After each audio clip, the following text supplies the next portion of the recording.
Bismillahirrahmanirrahim. Assalamualaikum warahmatullahi wabarakatuh. Tuan-tuan dan puan-puan yang dirahmati Allah sekalian.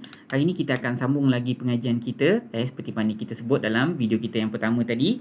Yang kita masih lagi membahaskan fi'il peringkat yang ketiga, tuan-tuan. Fi'il peringkat yang ketiga. Jadi hari ini kita fokuskan kepada tanda-tanda mansub pada fi'il mudhari' kan. Tapi izinkan Ustaz untuk ulang semula dari awal menggunakan diagram supaya tuan-tuan punya ingatan tu akan lebih melekat lah, insya-Allah. Baik tuan-tuan, kita sedang bahaskan fi'il peringkat yang ketiga. Fi'il peringkat yang ketiga. So fi'il peringkat yang ketiga ada dua jenis, satu yang mabni, satu lagi yang mu'rab. Okey, fi'il yang mabni dulu tuan-tuan. Yang pertama fi'il madhi. Yang kedua fi'il amar, tak payah bahas soal baris. Yang ketiga ialah fi'il mudhari'. Nanti Ustaz besarkan sekejap ya. Okey.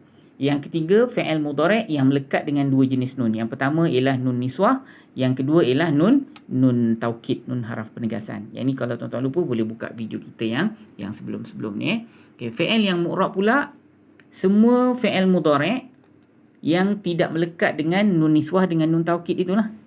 Okey, fi'il mudhari' yang mu'rab ini yang tidak melekat dengan dua jenis nun tu, nun taukid dengan nun niswah tu, dia boleh berubah kepada berapa jenis mu'rab? Dia boleh berubah kepada tiga jenis perubahan.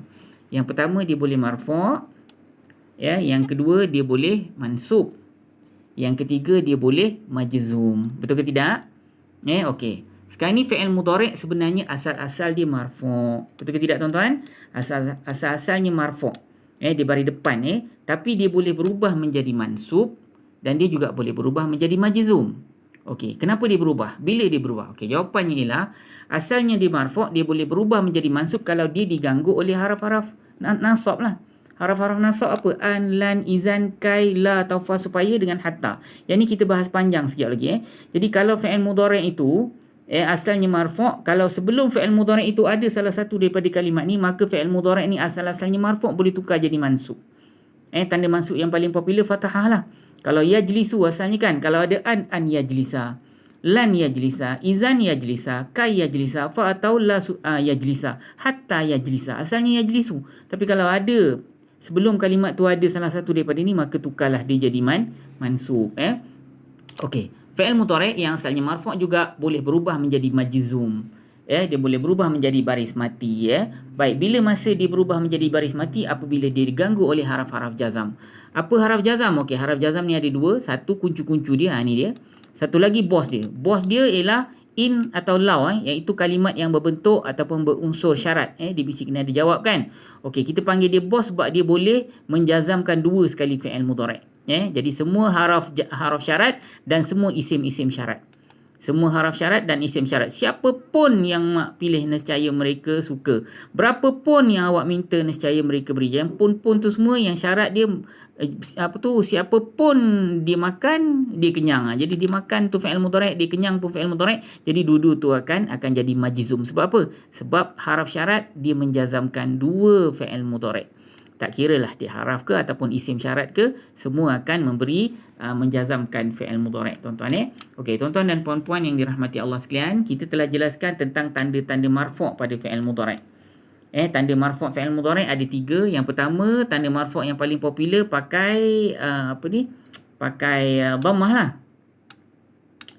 Tanda marfu' yang paling popular pakai dhammah. Ni tanda yang pertama, pakai baris depan. Tanda yang kedua pakai haraf ilah. Kalau hujung dia mu'tal, kalau hujung dia ada haraf ilah, maka haraf ilah itulah yang menjadi tanda marfu' dia. Ini kita dah belajar pada pertemuan kita yang lepas. Dan tanda marfu' yang ketiga pakai cek nun. Masa bila pakai cek nun? Masa dia termasuk dalam kelompok fi'il mudhari' yang 5. Huma, antuma, hum, antum dan anti. Jadi semua kalimat-kalimat ni, kalau fi'il mudhari' dia yang dalam ni ada ganti nama diri salah satu dari 5 ni, hujung semua ada nun.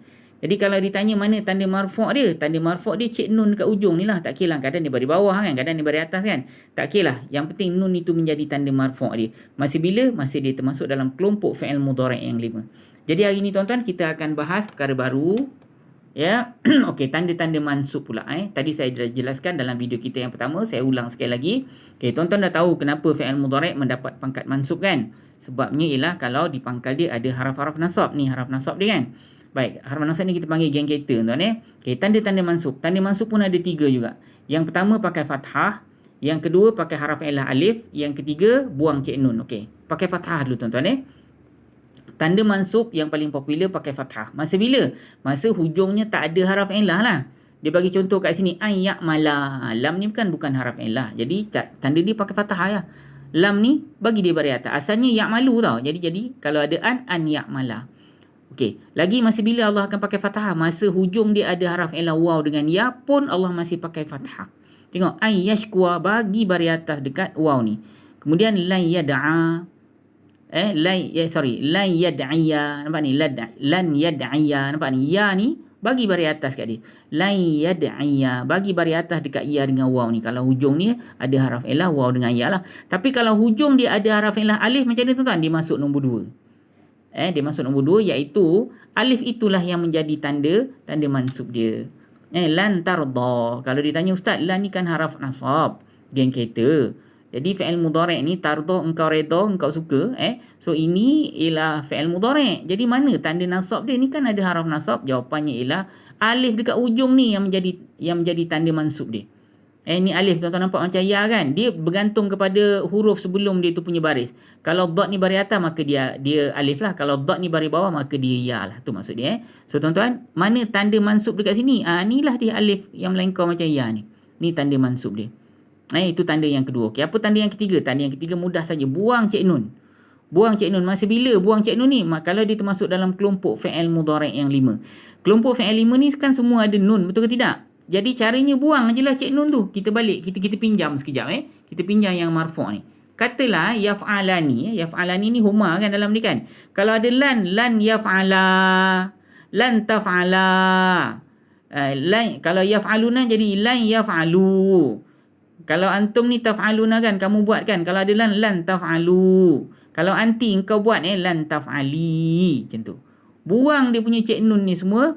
Dengan cara buang cik nun itulah menunjukkan dia telah dinasabkan. Jadi kadang-kadang tuan-tuan nampak alif ni ada di sini tau.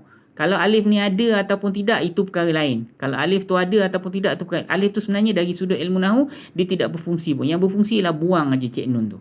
Kalau kat sini kan kadang-kadang yaf'aluna asalnya kan. Tapi kalau ada lan yaf'alu. Tapi kadang-kadang nun ni digantikan dengan alif.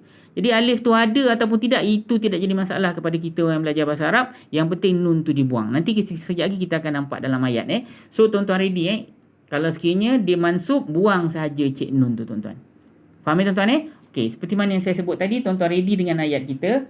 InsyaAllah kita akan bahaskan ayat yang nombor 24 Ayat nombor 24. Sebentar tuan-tuan. Ayat nombor 24 daripada muka surat yang keempat ayat nombor 24 surah Al-Baqarah, muka surat 4 tuan-tuan Sebentar saya adjust sekejap. Okey ni. Okey, kita akan ambil rangkap ni saja tuan-tuan Saya baca dulu A'udzubillahi minasyaitanirrajim. Fa illam taf'alu wa lan taf'alu. Sambungan ayat dia, fattaqun naral lati waquduhan nas wal hijarah uiddat lil kafirin. Ini Allah mencabar untuk manusia ataupun orang kafir pada waktu tersebut untuk buatlah satu ayat daripada Al-Quran yang mana mereka tak mampu buat pun. Tuan-tuan ada yang try tapi hasilnya sangatlah menggelikan hati orang yang mendengar tuan-tuan So Quran ni tak boleh dibuat yang baru dan orang tak terima. Kau sedap macam mana pun orang tak akan terima tuan-tuan fa illam taf'alu wa lan taf'alu. Maka tidaklah fa illam taf'alu, maka adapun tidaklah engkau mampu membuatnya wa lan taf'alu dan tidaklah engkau akan selama-lamanya mampu untuk membuatnya. Buat apa? Buat ayat baru. Buat ayat Al-Quran. Kalau buat pun sedap macam mana pun orang tak akan terima tuan-tuan Okey.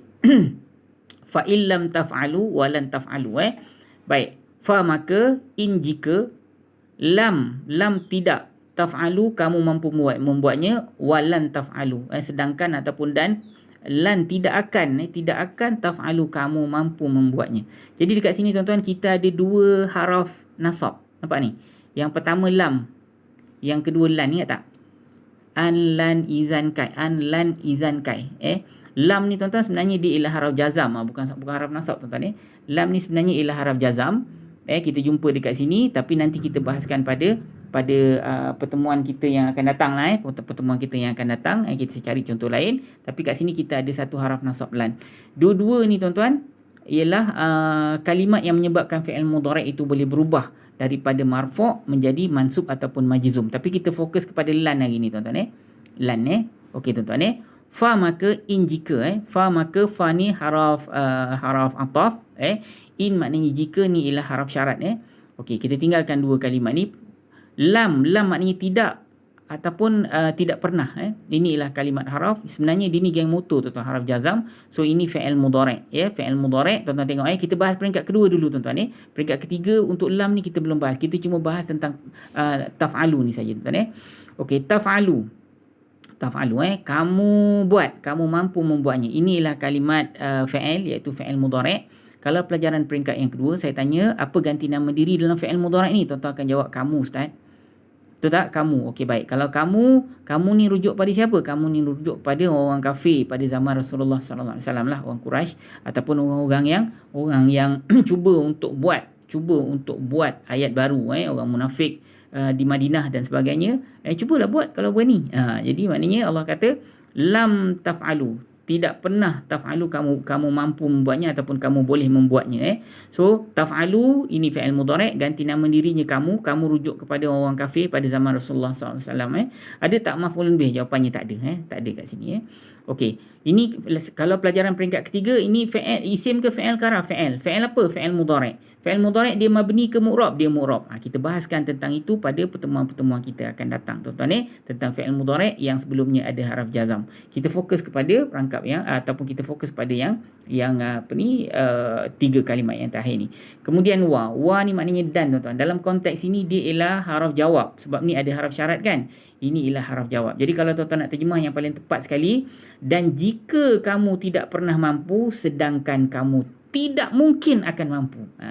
Kalau sekarang kamu tak mampu, sedangkan sampai bila-bila pun sebenarnya kamu tak mampu, tu maksud dia. So waw ni yang lebih tepat, dia ialah haraf jawab kepada in ni. Okey. Lan maknanya tidak akan tuan-tuan Lan maknanya tidak akan. Tapi kalau tuan-tuan nak kata ni haraf sambung cerita, yes, dia ada unsur-unsur haraf sambung cerita juga.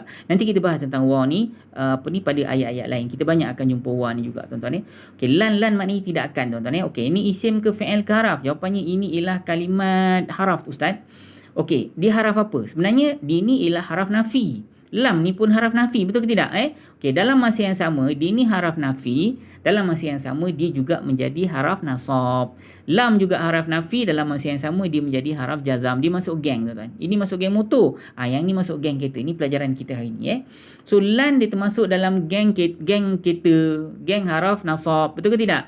Jadi kalau sebagai dalam ilmu nahu dia ialah haraf nasab. Kalau haraf nasab apa kerja dia? Menasabkan fi'il mudhari' yang selepas dia.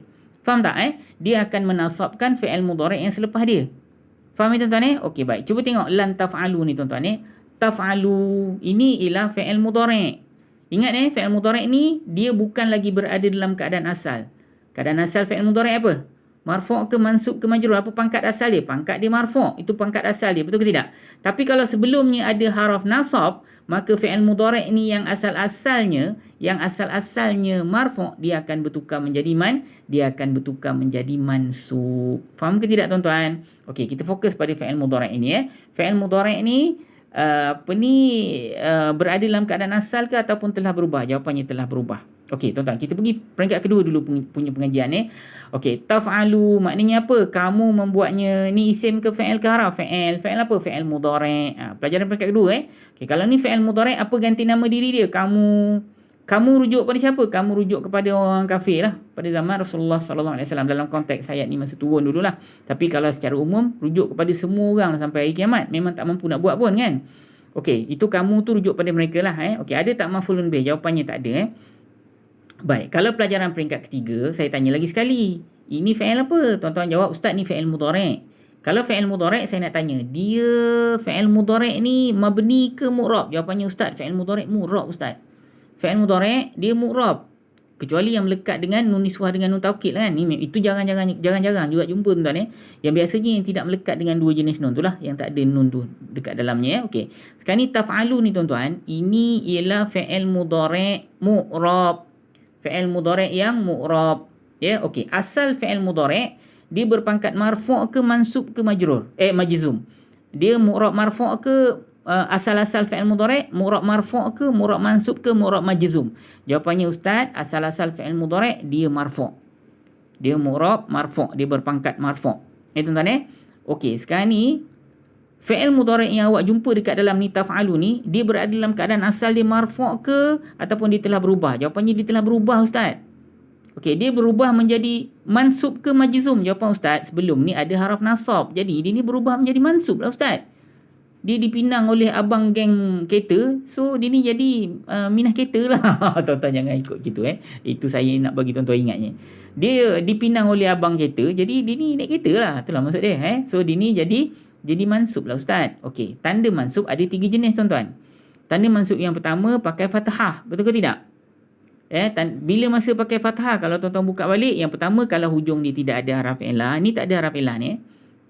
Yang kedua, masa hujungnya ada haraf ilah waw dengan ya. Itu Allah akan pakai fathah. Tanda yang kedua pakai haraf ilah alif. Itu masa bila? Masa hujung dia ada haraf ilah alif. Kat sini tak ada. Okey, itu teknik yang kedua, pakai haraf ilah alif Okey, teknik yang ketiga apa? Teknik yang ketiga pakai cek nun. Masih bila pakai cek nun? Teknik yang ketiga ialah dengan buang cek nun. Masih bila pakai teknik yang ketiga buang cek nun ni? Masih dia termasuk dalam kelompok fi'il mudhari' yang 5. Apa dia fi'il mudhari' yang 5? Mereka, kamu, ni kamu Mereka, kamu, mereka berdua, kamu berdua. Mereka, kamu, ni kamu. Dengan engkau perempuan huma, antuma, hum, antum dan anti. Kat sini antum tuan-tuan kamu. Betul ke tidak? So dia termasuklah dalam kelompok fi'il mudhari' yang 5. Betul ke tidak tuan-tuan? Dia termasuk dalam kelompok fi'il mudhari' yang 5. Baik, soalan kuis kita hari ni tuan-tuan. Dalam kalimah taf'alu ni tuan-tuan, asal bunyi dia macam mana? Dia ni telah dimansubkan oleh lan ni tau.